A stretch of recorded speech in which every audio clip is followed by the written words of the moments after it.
Hello students, in this session we will discuss about function categories and nested functions. Here the first one, function categories.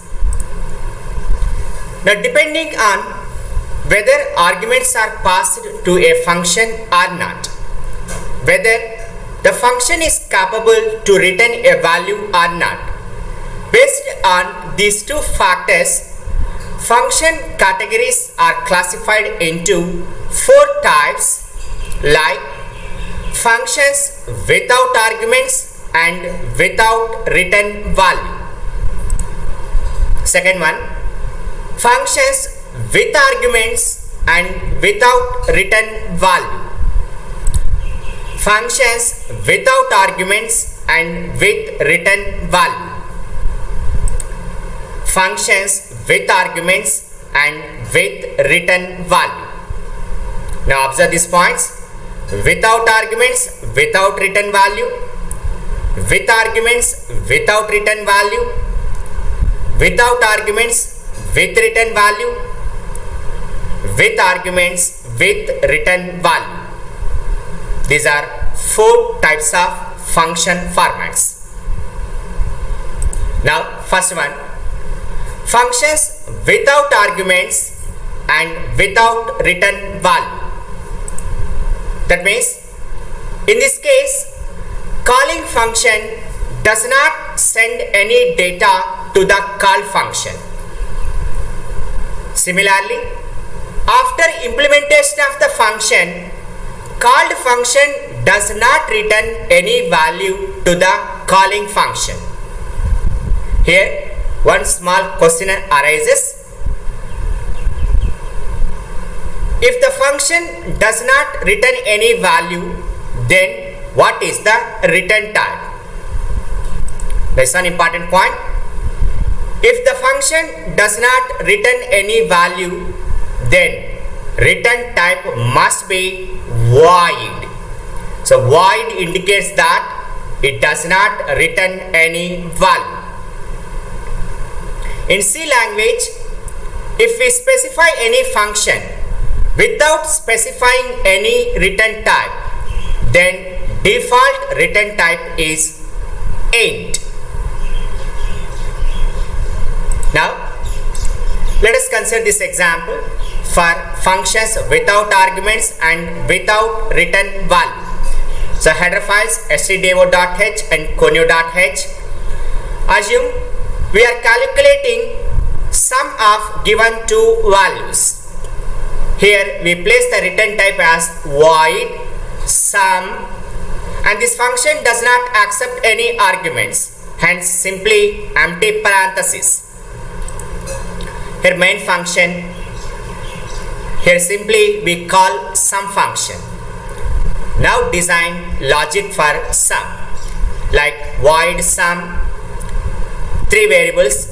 Assume all variables are integer variables, int x comma y comma z. Now read two input values as x and y. Now calculate sum value z equivalent to x plus y. Now result value is available in z, but returning is not possible, hence we print result value at the same location, result equivalent to z. So this one, case 1. Case 2, functions with arguments and without return value. In this case, calling function send data to the call function, but after implementation of the function, call function does not return any value to the calling function.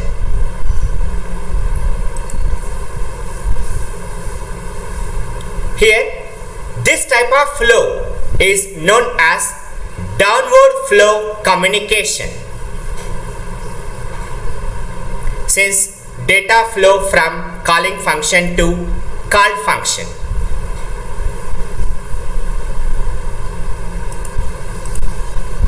Let us examine. Here function does not return any value, hence return type is void. Name of the function is sum, but it accepts two arguments, so both arguments are integer arguments. Main function. Here we declare two variables x comma y. Read those two values. Now we pass these two values to some function. The sub function void sum of int p comma int q. So when this function call arises, now control enters into function definition. At this stage it holds these two values x and y. Now these are temporarily stored in p and q. Now inside the function definition, we calculate p plus q value and the result is assigned to z. But here returning is not possible, hence we print the result. Result equivalent to here z value printing.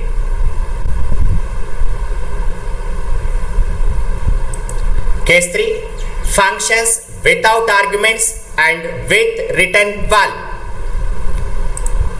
In this case, calling function does not send any data to the called function, but after implementation of the function, call function returns a value to the calling function. So here data flow takes in upward direction, hence it is referred as upward flow communication. Let us example. Here prototype format int sum empty parenthesis. Function does not accept any arguments, but it returns some value. Main function. So p equivalent to sum. Here the result value is stored in p, hence we print result value in main function. Now the sub function int sum. Now declare three integer variables. Read two input values as x and y. Now we are calculating some value z equivalent to x plus y. Here function is capable to return an integer value, hence we return z. Now case 4. Functions with arguments and with return value. In this case, calling function send data to the called function. So after implementation of the function, call function also returns a value to the calling function. Here data flow in both directions, hence it is referred as bidirectional flow communication. Let us example. Prototype format int sum of int comma int. Function accepts values and it also returns some value. Main function. Here we declare three integer variables. Read two input values as x and y. Now z equivalent to sum of x comma y. Now result value is available in z, hence we are printing result value in main function. The sub function int sum of int p comma q. Now inside the function we calculate some value. Now r equivalent to p plus q and we are returning r value. So these are four possible cases. Functions without arguments, without return value, functions without arguments with return value, functions with arguments without return value, and finally functions with arguments and with return value. So a problem statement can be solved in different ways. While designing, it is a choice for the user to determine which format is best one. So when we observe all these cases, case 4 is a suitable format for designing functions, where the function accepts the arguments and returns some value. Okay, so this one function categories. Next concept, nested functions. function can also be included within another function. Such a representation is known as nested functions. Nesting means including or embedding.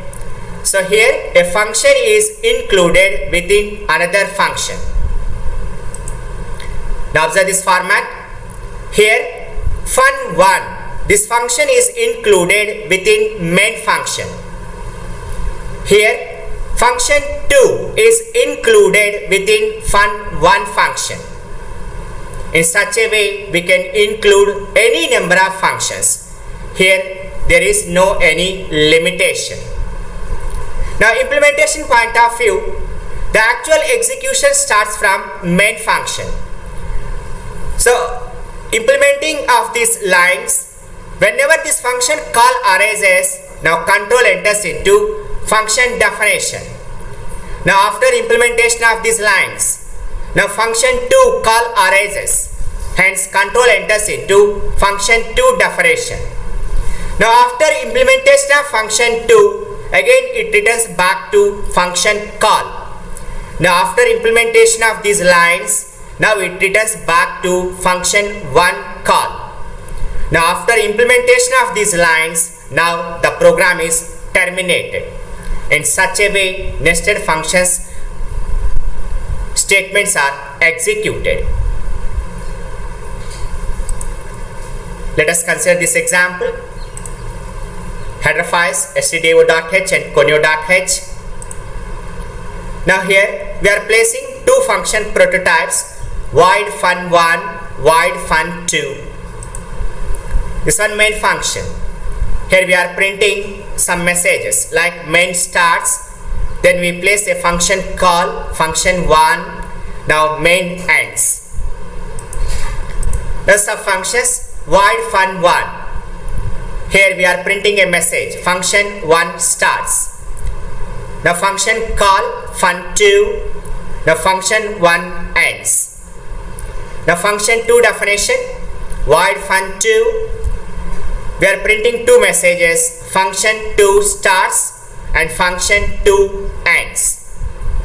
So when we implement this program, now it prints the result value as main starts, function 1 starts, function 2 starts, function 2 ends, function 1 ends, and finally main ends. Now it terminates from the main program.